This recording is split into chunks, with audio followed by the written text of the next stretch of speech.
Tem pergunta aí, Fernando? Talvez caia um pouco no que o Lucas falou na anterior, mas o João Pedro Polito está perguntando se você poderia falar um pouco de como está o projeto da Garatea L. Ah, não, esse aí é a parte. Quando eu voltei da Rosetta e eu caí aqui no Brasil, eu fiquei perdidaço, assim, eu não sabia o que fazer na área espacial no Brasil.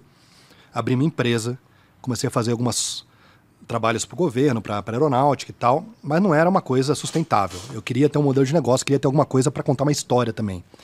E aí eu propus, eu e um Douglas Galante, que já veio aqui. Veio, foi muito bom o papo. A gente propôs em 2015, começamos a conversar uma ideia do Brasil criar uma missão lunar para gerar o awareness, né? Para gerar essa atenção e percepção na população da importância da pesquisa espacial. Então, assim, não é só fazer a pesquisa em si, mas contar para a população por que a gente está fazendo essa pesquisa. Que não é um motivo só, são vários motivos. E eu costumo até brincar que um motivo único entre os vários motivos já seria suficiente, mas quando você junta todos, são infalíveis. Então, os países têm que investir em espaço. E aí a gente falou, bom, o que cabe no bolso do Brasil, né? Não acho que cabe fazer uma missão para pousar num cometa. A gente gastou lá na Rosetta em torno de 4 bilhões de euros para fazer um pouso controlado num cometa. E aí vinha uma história muito grande desses CubeSats, e aí a primeira ideia de mandar esses CubeSats para a Lua, que a gente chamava de Lunar Cubes, era o primeiro nome que foi dado, isso lá em 2014. E eu, como eu já tinha trabalhado com missões de Deep Space, como eu me interessava com essa ideia de sondas interplanetárias, eu comecei a me inteirar nesse assunto de uma sonda pequenininha para ser mandada de baixo custo para a Lua. E eu bati na porta da JPL, lá na NASA, lá na Califórnia, e falei, pô, sou brasileiro, trabalhava aqui na Alemanha, quero fazer uma missão no Brasil, vocês dão algum tipo de suporte para que eu crie alguma coisa no Brasil? Eles falaram, pô, ajudamos. E a gente começou uma ideia de uma missão chamada Garatea, que em Tupi-Guarani é Busca Vidas, e busca vidas porque a carga do experimento científico era para entender melhor a vida, era um experimento de astrobiologia, que é onde entra o Douglas. E aí a gente propôs isso em 2016, se não me engano, oficialmente. Abrimos a ideia do Brasil fazer uma primeira missão lunar de baixo custo. E falamos, bom, queremos fazer isso de maneira, uma PPP, uma parceria público-privada, onde a gente usa instituições públicas para realizar o feito, mas buscamos na iniciativa privada o montante necessário para realizar o feito. E eu comecei a falar disso em 2016, e isso virou meu carro-chefe. Então eu saí do cara da Rosetta para o cara da Garatea. E a Garatea começou com uma missão lunar, que é essa Garatea L de Lua. E aí foi quando veio a história das missões educacionais, vieram dentro do guarda-chuva da Garatea. E a parte de empreendedorismo também, a formação de empreendedorismo veio também dentro da Garatea. E eu fundei há 2 anos, ela já existia, eu fazia isso em parceria com a USP, há 2 anos eu fundei o Instituto Garatea no Brasil, é um instituto sem fins lucrativos, que quer desenvolver ciência espacial, quer desenvolver educação espacial e empreendedorismo espacial. Então as minhas coisas hoje estão muito conectadas com essa ideia de que a gente quer estabelecer um ecossistema de atividades espaciais no Brasil, e o carro-chefe é uma missão lunar que a gente vai realizar. Então a gente tem uma missão marcada para dezembro desse ano. Não é a Garatea L inicial, que a Garatea L inicial era um CubeSat 6U para ficar em órbita da Lua. A gente vai colocar um CubeSat, não é nem um CubeSat, é um experimento e um rover americano. A gente está comprando a chance de ir num rover americano, e ele vai ficar lá na superfície da Lua medindo radiação. Experimento 100% feito no Brasil, feito pelo ITA e pela Universidade Federal de Santa Maria, e sendo financiado pela iniciativa privada. Quem que está botando dinheiro nisso? A CIMED se comprometeu a colocar $1 milhão nessa história, e a gente está levantando mais $1 milhão com outros parceiros. Então já batemos 50% da meta financeira. Nunca tive tão perto, né? Então a grande dificuldade, as pessoas me perguntam, porque eu propus fazer a primeira missão lunar para 2019. Eu falo, Lucas, por que não fez ainda? Não foi por incapacidade técnica. O ITA é um parceiro, sempre esteve pronto para fazer coisas grandiosas, mas é questão de levantar dinheiro para fazer isso no Brasil. E aí a CIMED teve essa visão, a CIMED é uma farmacêutica brasileira, a terceira maior farmacêutica brasileira, de começar a usar o espaço para usufruto deles.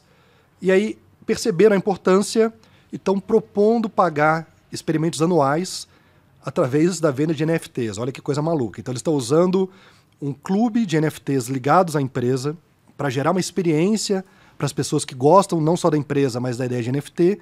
E aí o que eles estão adquirindo naquela venda daqueles NFTs, eles estão colocando para missões espaciais. E a primeira de inauguração é uma missão lunar, que a gente está chamando de Brasil 200. E por que Brasil 200? Esse ano, 200 anos da independência brasileira, é um marco importante para o país que ninguém está falando. Então a gente está falando, pô, acho que não tem uma maneira melhor para comemorar os 200 anos do que colocar um experimento brasileiro na Lua. E a gente já está com toda a parte estrutural de como fazer isso pronta. A parte difícil você fez, né? A parte fácil, que deveria ser a grana, que tá... Mas o meu papel hoje em dia, que é onde me falta tempo para estudar as missões espaciais todas, é de ficar correndo atrás de dinheiro. E eu acho que essa parte é a parte mais difícil, na verdade. Mesmo hoje, eu estando muito mais vacinado... Não, eu acho que aqui no país que a gente está, eu tenho certeza disso.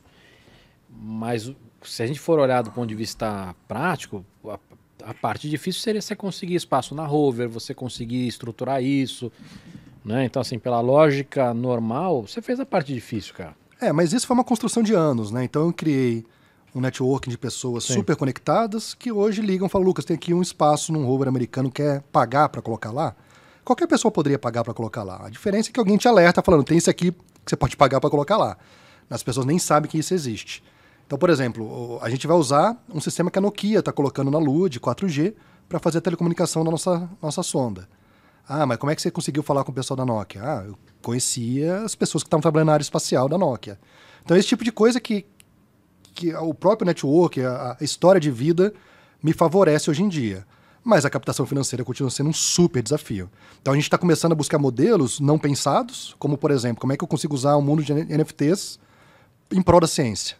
O pessoal mete pau em NFT, eu entendo por que mete pau, mas eu falei, poxa, está acontecendo, as pessoas estão colocando dinheiro, como que eu consigo fazer isso em prol da ciência brasileira, por exemplo?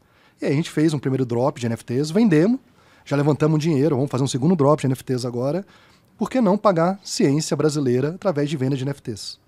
Não, acho legal. Tem que ignorar os extremos, né, cara? Sim. Não é o Beeple vendendo coisa por 70 milhões e também não é o cara... Mas você tem que ouvir as críticas e fazer a reflexão, né? Por que a crítica existe? Esse mundo todo de cripto, que é um mundo que eu sou adepto, muito tempo na minha vida, tem problema energético. É sabido. Tudo tem, cara. Tudo tem. Mas como que pode ser mais verde? Então, perfeito, cara. Só que assim, YouTube, que nós estamos fazendo aqui, gera mais do que Bitcoin, entendeu? Ou do que NFT, ou do que o próprio Ethereum, sistema bancário gera muito mais. Entendeu? Então, assim, nosso problema é o ser humano, entendeu? Então, e quando a gente olha para cripto, você tem a oportunidade de gerar isso em qualquer lugar, entendeu? Sim. Com energia limpa. Então, assim, eu entendo o problema, mas eu acho que é falacioso a gente falar sobre isso. Por isso que eu falei, tem que fazer a reflexão e dentro da reflexão entender qual que é o melhor caminho. Nunca me impediu de fazer. Teve até um comentário que falou, pô, o Lucas Fonseca agora se meteu com NFT, perdeu todo o meu respeito. Cara... Então, mas isso que eu tô te falando, acho que tem que tomar cuidado com os exageros, né? Assim, eu tenho muitos amigos que, se eu falar qualquer coisa de cripto, seja NFT, seja Bitcoin, esse cara chama de pirâmide. Não adianta discutir com esse cara, entendeu? Ele tem uma visão radical sobre o negócio. Então, assim como não vai adiantar a gente discutir política com algumas pessoas, ou futebol, ou religião, ou qualquer outra coisa, acho que tem que tomar cuidado com esses exageros. Mas, com quem tem capacidade para se discutir, ainda assim, acho que a gente tem que tirar os extremos. Sim. Não estou dizendo que o Beeple é picareta, não é isso, mas, cara, não é ele que é relevante para esse mercado. Sim. E, ao mesmo tempo, não é dizer, puta, mas agora caiu o preço, não tem mais procura. Não é isso também, entendeu? Eu fiz um artigo outro dia mostrando o que na minha visão era relevante, que era o meio do caminho, cara. São pessoas que estão complementando renda, pessoas que estão ganhando voz, pessoas que estão conseguindo viabilizar coisas.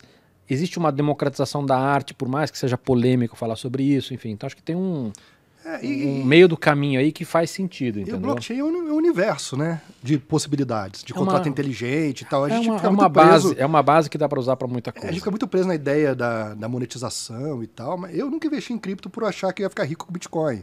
Eu entendo a ideia por trás do blockchain, eu acho aquilo muito louvável, que dá para, inclusive, minerar asteroide e chegar em acordos até com governos através de um contrato inteligente, talvez no futuro, entendeu? Eu vejo isso.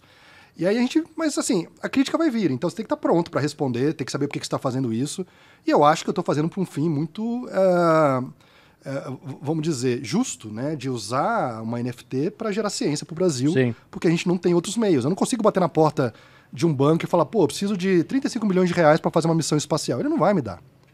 Ele prefere investir, sei lá, para fazer uma exposição no Eldorado, do que dar dinheiro de verdade para ir até a Lua. O que ele gastou para fazer a exposição no Eldorado, eu teria ido para a Lua. Né? Mas não vai dar, ele não vai ter os visitantes indo para a Lua entendendo a importância daquilo.